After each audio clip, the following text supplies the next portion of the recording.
नमस्कार दोस्तों, SRH कहानियाँ में आप सभी का स्वागत है। आज की कहानी का शीर्षक है जब ठगे गए गणेश जी। गणेश जी विघ्न विनाशक व शीघ्र प्रसन्न होने वाले देवता हैं। अगर कोई सच्चे मन से गणेश जी की वंदना करता है तो गौरी नंदन तुरंत प्रसन्न होकर उसे आशीर्वाद प्रदान करते हैं। वैसे भी गणेश जी जिस स्थान पर निवास करते हैं उनकी दोनों पत्नियां रिद्धि तथा सिद्धि भी उनके साथ रहती हैं।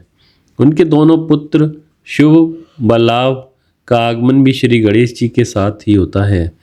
कभी कभी तो भक्त भगवान को असमंजस में डाल देते हैं। पूजा पाठ व भक्ति का जो वरदान मांगते हैं वह निराला होता है। काफ़ी समय पहले की बात है। एक गांव में एक अंधी बुढ़िया रहती थी। वह गणेश जी की परम भक्त थी। आँखों से भले ही दिखाई नहीं देता था, परंतु वह सुबह शाम गणेश जी की बंदगी में मग्न रहती। नित्य गणेश जी की प्रतिमा के आगे बैठकर उनकी स्तुति करती, भजन गाती व समाधि में लीन रहती। गणेश जी बुढ़िया की भक्ति से बड़े प्रसन्न हुए। उन्होंने सोचा यह बुढ़िया नित्य हमारा स्मरण करती है, परंतु बदले में कभी कुछ नहीं मांगती। भक्ति का फल तो उसे मिलना ही चाहिए।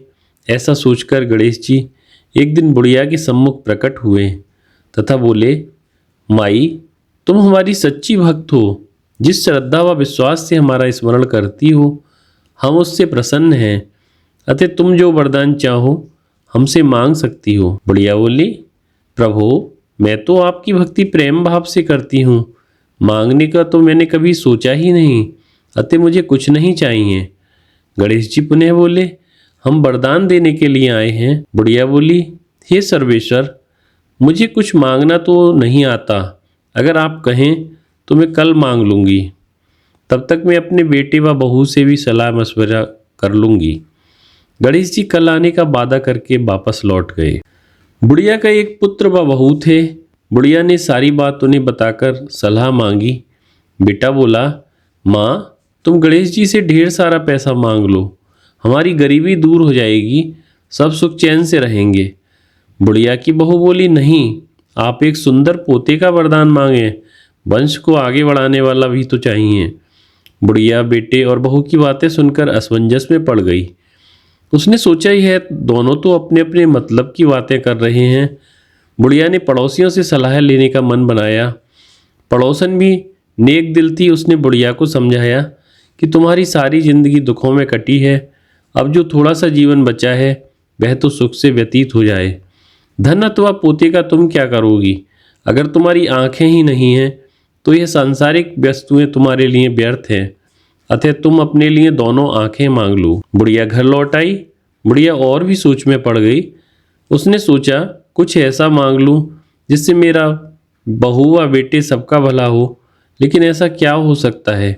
इसी उधेड़बुन में सारा दिन व्यतीत हो गया। बुढ़िया कभी कुछ मांगने का मन बनाती तो कभी कुछ, परंतु कुछ भी निर्धारित न कर सकी। दूसरे दिन गणेश जी पुनः प्रकट हुए तथा बोले, आप जो भी मांगेंगे वह हमारी कृपा से हो जाएगा। यह हमारा वचन है। गणेश जी के पावन वचन सुनकर बुढ़िया बोली, हे गणराज, यदि आप मुझसे प्रसन्न हैं तो कृपया मुझे मन इच्छित वरदान दीजिए। मैं अपने पोते को सोने के गिलास में दूध पीते देखना चाहती हूँ। बुढ़िया की बातें सुनकर गणेश जी उसकी सादगी व सरलता पर मुस्करा दिए। बोले, तुमने तो मुझे ठग ही लिया है।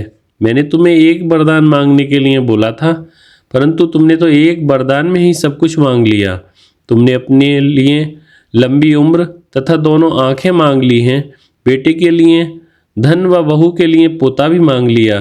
पोता होगा, ढेर सारा पैसा होगा, तभी तो वह सोने के गिलास में दूध पिएगा। पोते को देखने के लिए तुम जिंदा रहोगी तभी तो देख पाओगी।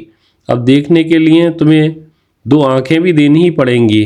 फिर भी वह बोले, जो तुमने मांगा भी सब सत्य होगा। यूँ कहकर गणेश जी अंतर ध्यान हो गए। कुछ समय पाकर गणेश जी की कृपा से बुढ़िया के घर पोता हुआ। बेटे का कारोबार चल निकला तथा बुढ़िया की आंखों की रोशनी वापस लौट आई। बुढ़िया अपने परिवार सहित सुखपूर्वक जीवन व्यतीत करने लगी।